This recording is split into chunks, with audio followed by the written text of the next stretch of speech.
You're listening to the 10-2 Blue Brief, a podcast by the Public Safety Broadband Technology Association. Hi, everybody. This is Chuck Dowd, retired assistant chief from the NYPD, former FirstNet board member, and I ran all things communications for 12 years for the NYPD, including the New York City 911 system. Today, we're going to talk a little bit about what communications were like pre-9/11 and pre-FirstNet and post-9/11 and post-FirstNet. And with me today is Sheriff Steve Luce and Sheriff Bob White. I'm going to let them introduce themselves, and then we'll take it from there. Bob, please go ahead. Well, good morning, Chief. It's a pleasure to be here. Good morning, Sheriff Luce. Good morning. And everybody's watching. My name is Sheriff Bob White, retired from Pasco County Sheriff's Office.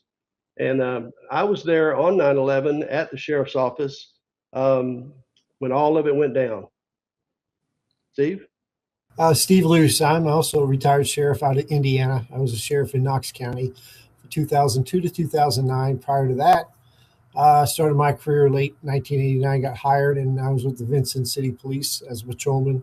Went over to the sheriff's office. Then about 5 years after that, got this idea to run for sheriff. And I was successful 2 terms, and currently now the executive director of the Indiana Sheriff's Association. So I work with all 92 elected sheriffs, providing them training and resources in education, and we work on legislation. Thank you.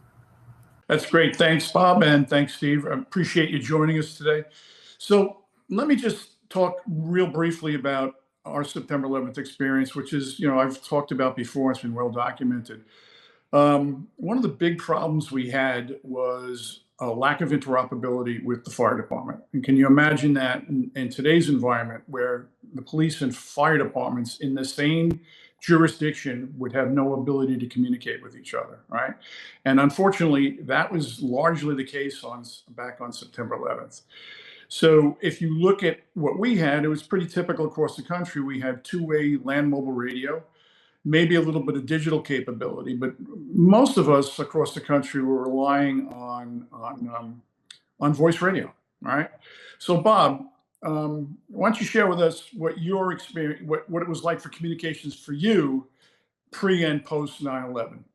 Well, yes, Chief, it sounds like that we had some similar experiences as far as being able to communicate. I was elected in 2000, took office January 2001. So 9 months, 9 days later, I'm standing before my county commission working on the budget and asking them for more deputies when someone burst into the commission chambers and said a plane just hit one of the towers. Well, I guess we all assumed that it was a small plane. And they said, no, it's an airliner. So we all rushed out of the commission room and rushed into the anteroom to watch the second plane hit the towers. And everything stopped. We had no communication going forward. For the next 9, 10, maybe 11 days, all we had was the loop on television, on the news cycle, of the plane hitting the towers coming down, everybody covered in dirt. And immediately we dispatched a group of deputies to New York City. But we didn't know what was going on, had no communication. We had no communication with those deputies. There was no phone calls. The FBI didn't call. I couldn't get a hold of the FBI. I couldn't get a hold of the Tampa FBI office. There was zero communication, no direction out of Washington. So here I was, a brand new sheriff, and I had about 350,000 people in my county, and they all wanted to know, Sheriff, what's happening? What's going on? Are we at war? Are we being invaded? And I couldn't tell them anything, and no one was telling us anything. So, as you probably remember, everybody kind of gathered in church and tried to speculate about what was going on. Well, when you have 350,000 people that's in your charge to protect, and you have no idea if you're at war, if we're being invaded, it's a little unsettling.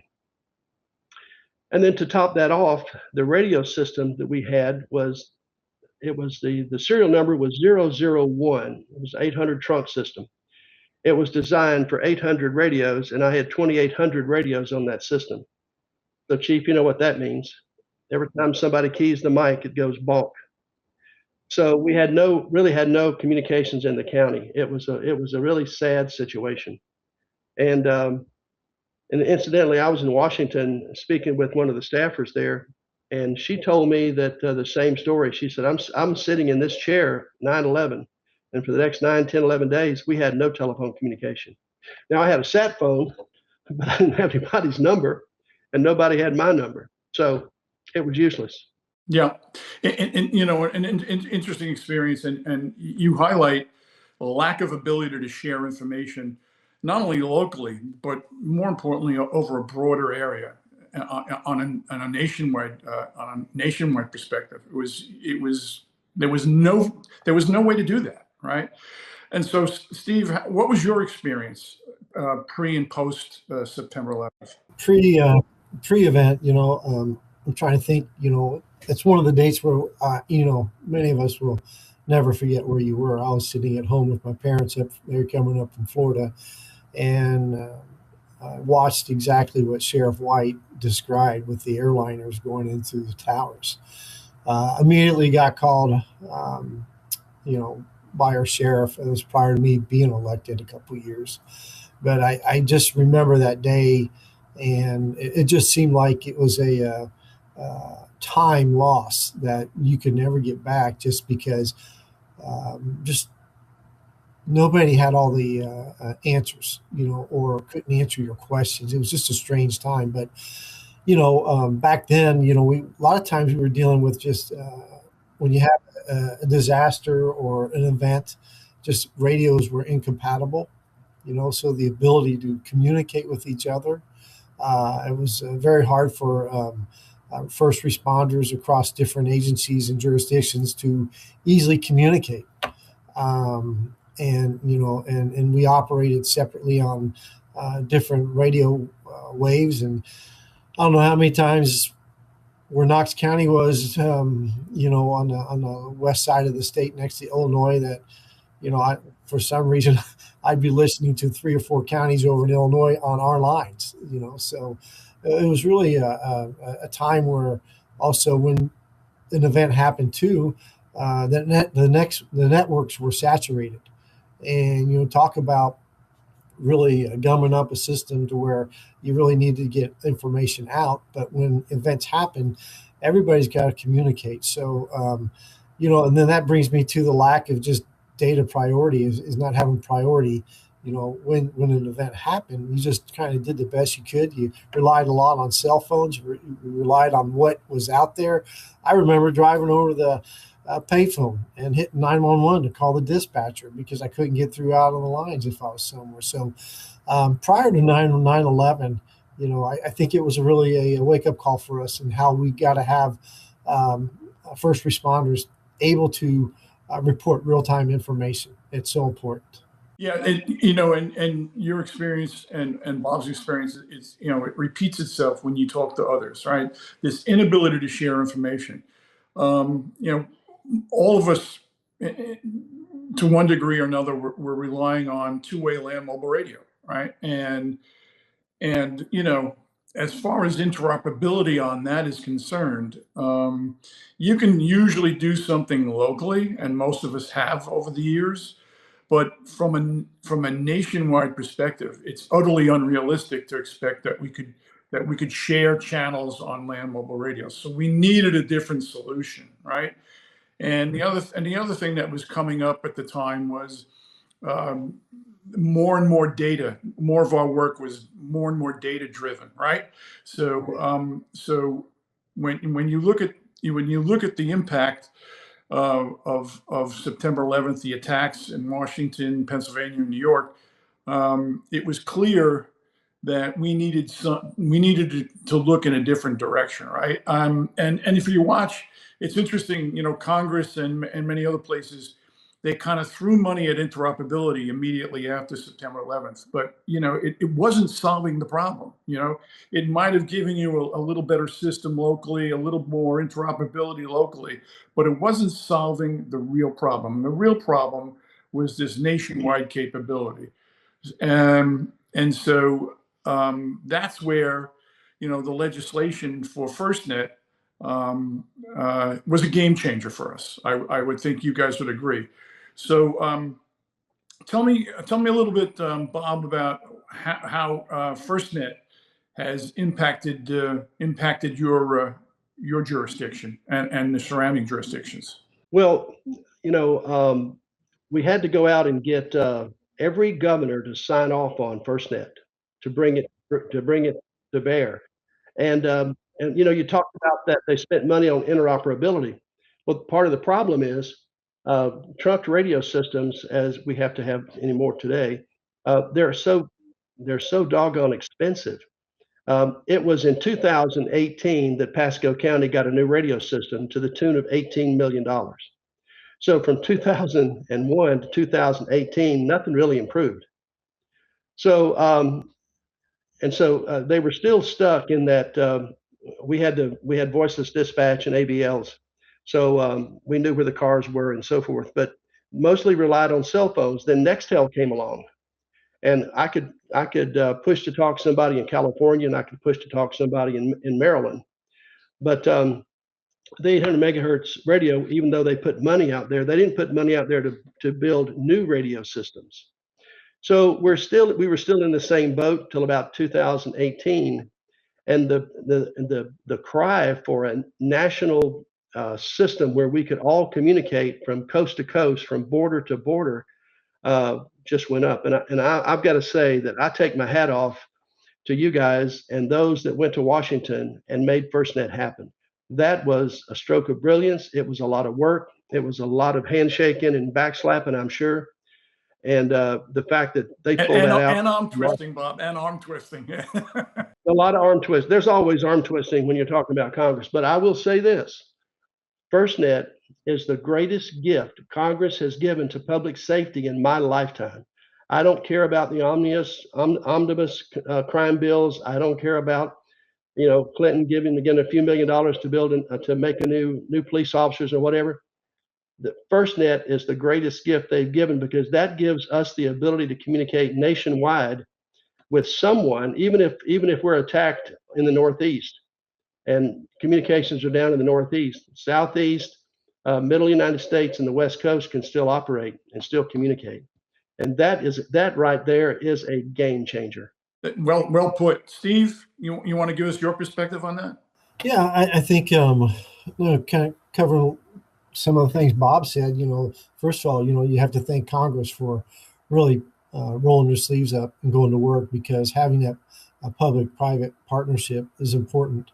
And allowing public safety to be the priority, to make sure that we can communicate. Because I look back on my career and just so many times where, there's just split-second decisions or information you need that you can't get just because you're radio communications. But, as I retired and took this position on and was more familiar with what was going on, not only in our state with radio communication, but, my job as director to really engage with, our senators, our congressmen and women, in making sure that this is a priority for public safety, to have communication at hand.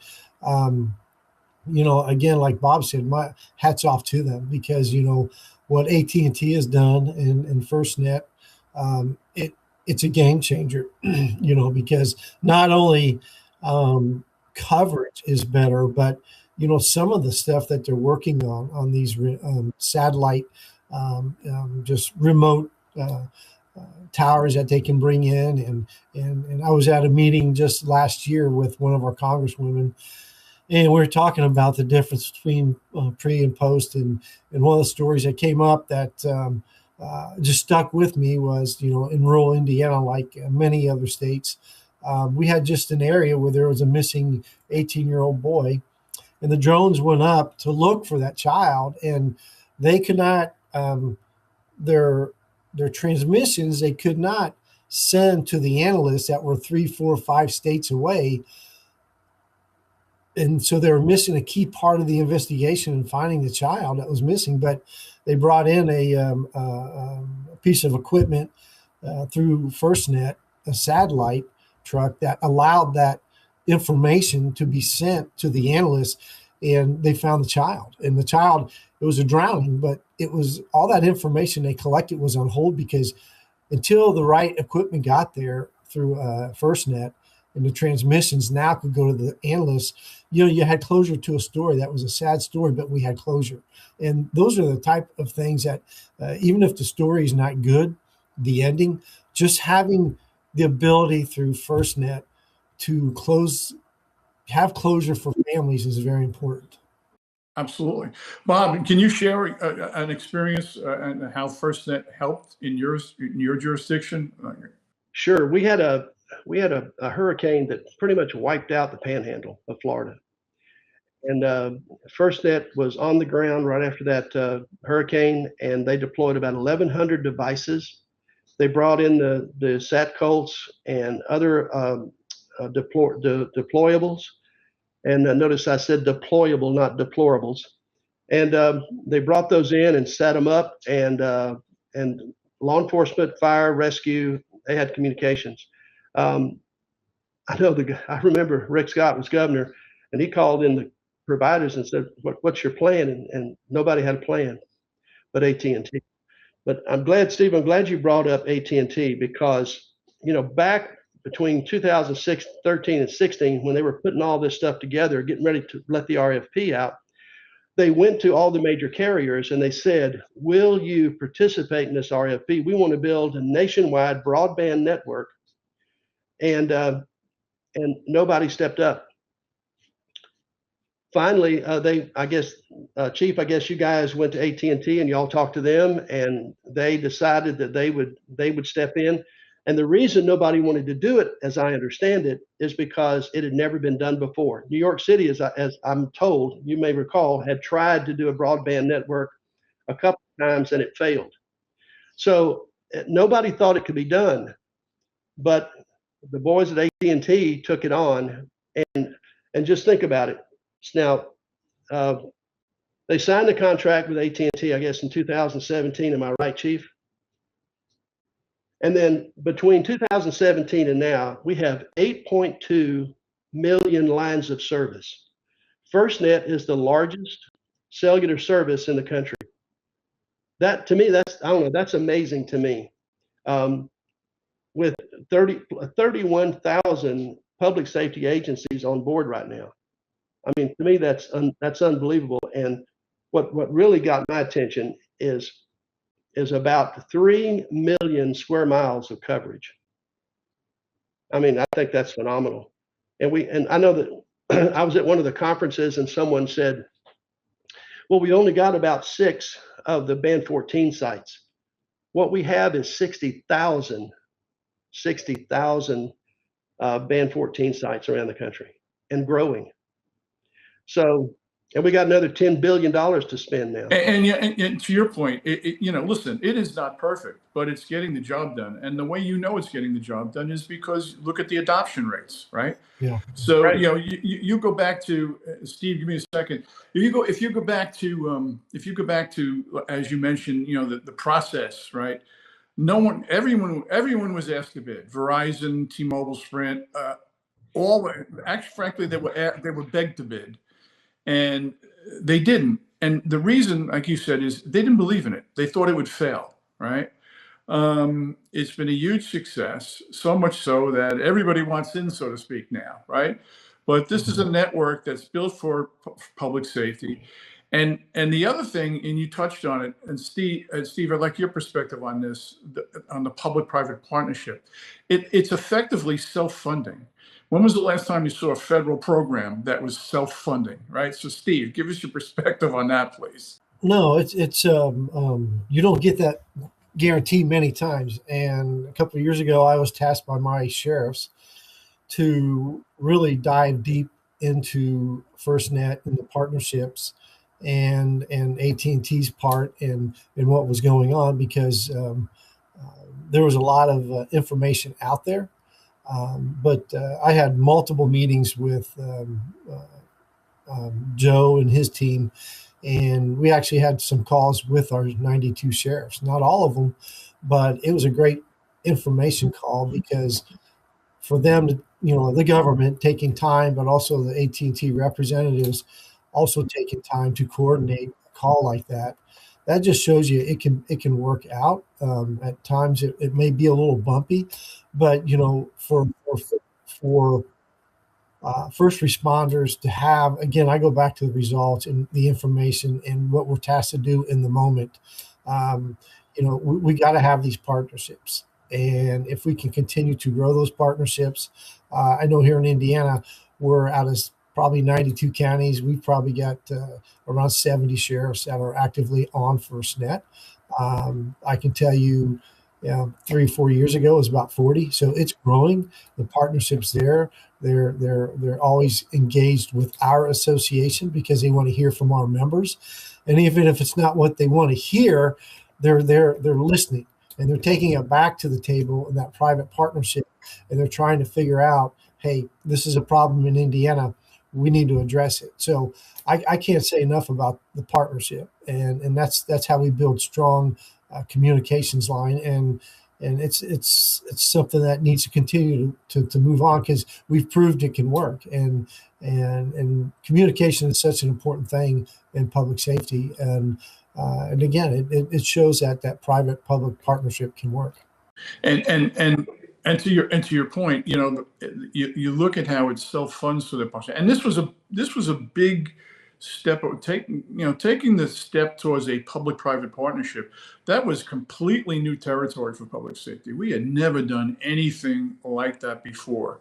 So, Bob, let me ask you, what was your perspective when you heard that this would be in effect a shared network, although always prioritizing us?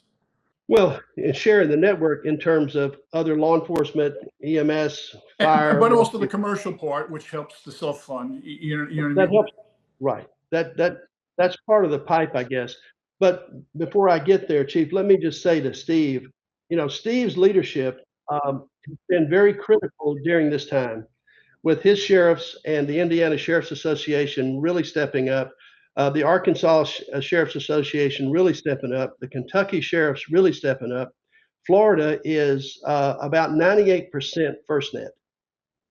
But leadership, what I'm saying is leadership matters. If you go back to 2012, when Congress implemented FirstNet, it took until 2017 to get it kicked out of NTIA and actually put out to bid and stuff. And it was President Trump, as I recall, that did that. He's the one that pushed it out the door, if I'm not mistaken.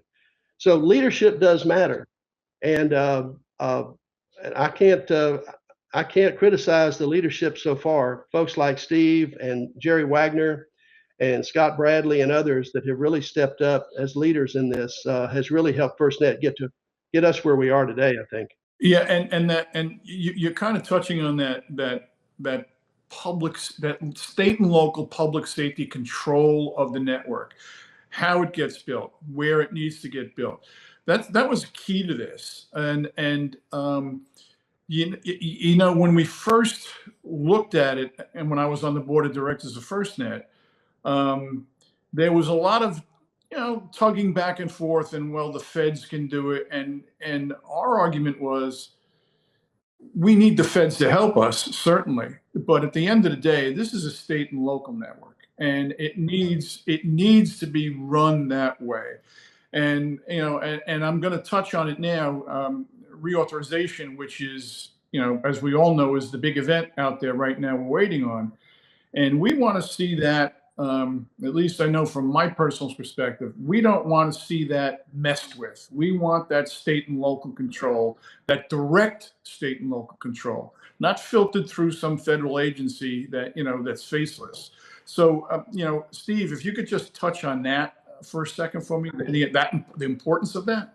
Well, the importance is, again, I was tasked a few years ago by my sheriffs to kind of dissect this, because we're seeing a lot of turnover in leadership positions too that don't understand the FirstNet or just the moving pieces. So one of the things that I wanted to look into is, do locals have input? And they do, because in your state, you have to create a state plan for AT&T to come in to implement the FirstNet. Unless the locals have input, you're not going to have a state plan. So it's obviously, to me, there's communication between state and locals. which will then allow them to come in and create the plan that they provide to AT&T to do that. So those partnerships are there. The state and locals are represented because if you didn't have that, you wouldn't have a state plan that's implemented. So to me, it's just something I had to ask the right questions, and my sheriffs felt good about moving forward. And, we're here as a FirstNet state and looking forward to, eventually having 100% coverage. Bob, did you have something you want to add on that? The importance of that state and local input? Well, like I said, it was, for 5 years, FirstNet was kind of stuck in bureaucracy. And, bureaucracy is the epoxy cement that greases the wheels of government.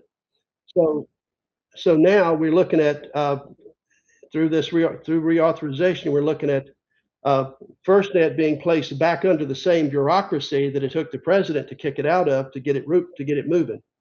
So that really concerns me because if the government's in charge, I know they're here to help us, but they may not be helping us as much as we want them to help us. And I think we need oversight on FirstNet, but I don't think we need control.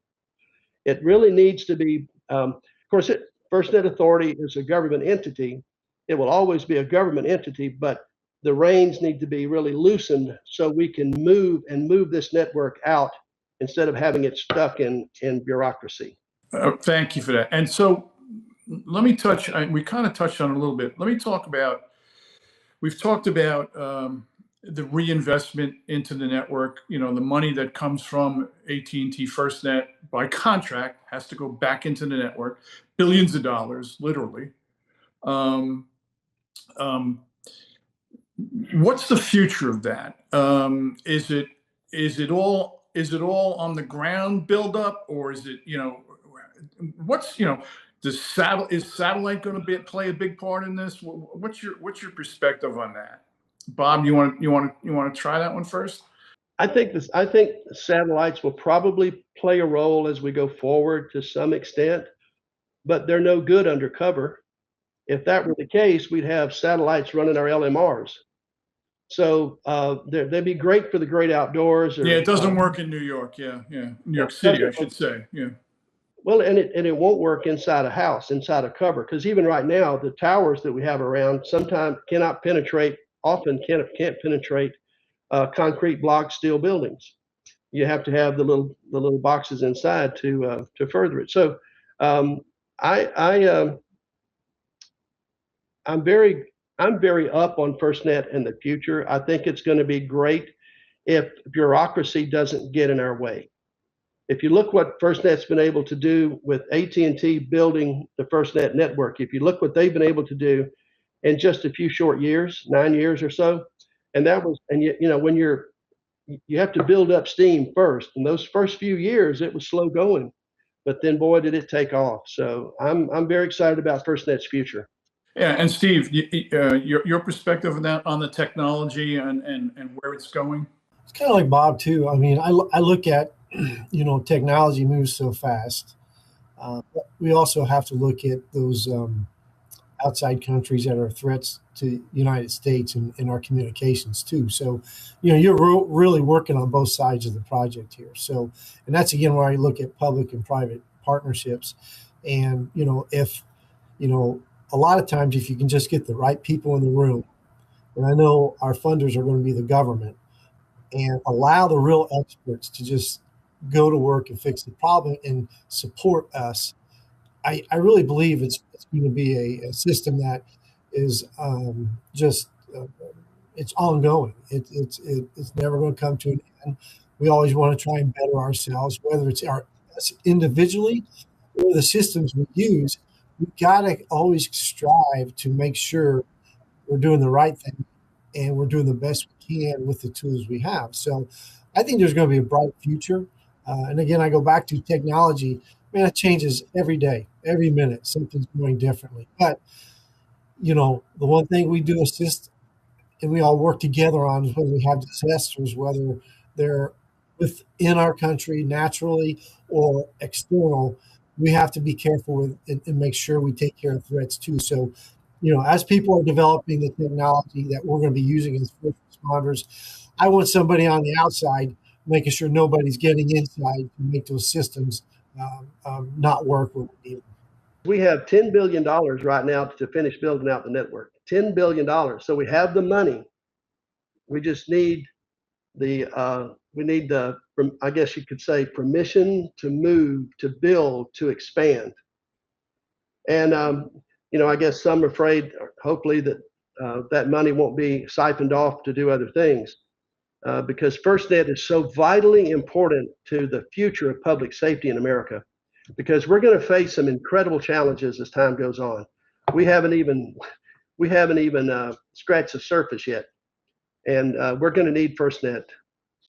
And to your point, that was one of the many goals when we first started this, and when we committed to the same technology that the commercial world used, because we want our technology to move forward with that technology, right? And that's what we have in FirstNet, right? We're not a one-off. We're not off on some separate expensive technology, like it was you mentioned earlier that New York City had an experience with its own own wireless broadband network, and unfortunately it failed because it was a one-off and it was an incredibly expensive thing to do. And if you can't make it work in a place with the funding like New York, these one-offs are not going to be successful. So again, the goal of keeping to the technology, keeping it, and focusing on a nationwide solution. Nowadays, we don't worry too much about sending resources. If there's a disaster in Louisiana or if there's an earthquake in California, we can share resources across the nation and not really worry about the ability to communicate. That was not the case on September 11th. You mentioned, Bob, that you sent folks to New York, right? I knew they had come from as far south as South Carolina, as far north as Maine, but I didn't know that folks from Florida had responded, But again, a complete lack of ability to communicate, right? And that solves, and FirstNet solves that issue. Steve, in your state, as we go forward here, we're going to need new leadership. As many of us are retiring now or have retired, how do we ensure that we get the right leadership out of public safety to make sure that we continue to maintain our influence on how this network develops? I think it's, I look at, I don't see myself going anywhere for a few years. But when we have those changes in leadership with maybe state FOP, our Police Chiefs Association, 2 years ago, we had a new governor come in Indiana. It's making sure that law enforcement is communicating together and collaborating, because when people leave, you lose a lot of just historical knowledge on a project like this too. So, it's important that we're always keeping this as a priority. And, and I can think off the top of my head, like Florida and other states, we have so many large scale events where we have to communicate and jurisdictions come together. So to me, communication in this project of moving forward, FirstNet and making it the best we can, it's got to be part of the conversation all the time. Because if we don't have good communication, we have a breakdown, someone's going to get hurt or killed, and we can't afford that. So that's why it's important to make sure that the people are up to date on what is going on with our communications. They have the partnerships with the federal people, state people, local people. And I sit here and think about, Indiana, we were the national champions last year in football, but you know what? That's going to totally elevate them to Bloomington Campus IU to another level of why they need good communications, because people will be coming there for at least another year or two. As long as they're winning football games, you're probably looking at another 20, 30,000 people coming there on the weekend. So, large scale events are going to attract a lot of people. And for us to make sure law enforcement has priority on calls, cell phone calls, radio, it's got to be a priority. Yeah, and you're absolutely right, and that's why it was necessary. FirstNet was great to have during that ticker tape parade in Manhattan a couple of weeks ago when the Knicks won the NBA championship. I had to throw that one in there, guys. Sorry. Yeah. Bob, same quick to you. Where does the leadership come from going forward? Because we have to make sure that we hold our ground here. We stand our ground in making sure that this network continues to be built and developed in the way that we need it to. Well, of course, it always begins at the top, and I'm hoping that Congress and the Senate sees fit to relax the governance on the FirstNet Authority and put the ball in their court. But I also think that it really kind of falls to the sheriffs, in my view, as the chief law enforcement officers in their counties. It really falls to them to step up and embrace FirstNet if they haven't already. I mean, we don't want anyone to come onto FirstNet system until they have the coverage that's as good or better than what they're already experiencing. We're not trying to get everybody on FirstNet, only those people that have the best coverage on FirstNet. Because FirstNet will, in fact, I was with the sheriffs in Mississippi. I love those guys. And they're saying, well, Sheriff, we don't have, Mississippi's not a rich state. We don't have a lot of money. And we're paying a small amount for cell service. I said, well, you have to understand, we can't have a nationwide broadband system without Mississippi. It won't be nationwide without you guys. Well, we didn't think of that. So I think it's incumbent upon all of us to realize that this will save lives as time goes by. That deputy that's in the dark, his radio doesn't work, but his FirstNet phone will. And that's not just tomorrow night, that's 10 years from now. I think we all have to understand that this is going to help us serve our people better, because as population increases, and it does, and it takes us longer to get to where we need to be on a call, communication is critical. And especially if we have big events that become dangerous events, then first responders are going to need to be on the ground doing what they do, and they need to be able to communicate to get it done. And that means priority and preemption. And nobody, to be clear, there is nobody in the cellular system in the United States of America today that has priority and preemption but FirstNet. Steve, anything you want to add to that? No, other than just moving forward, it's so important that this project, again, with our federal partners, state and local, that they're working together. I've got a son, two nephews, son-in-law.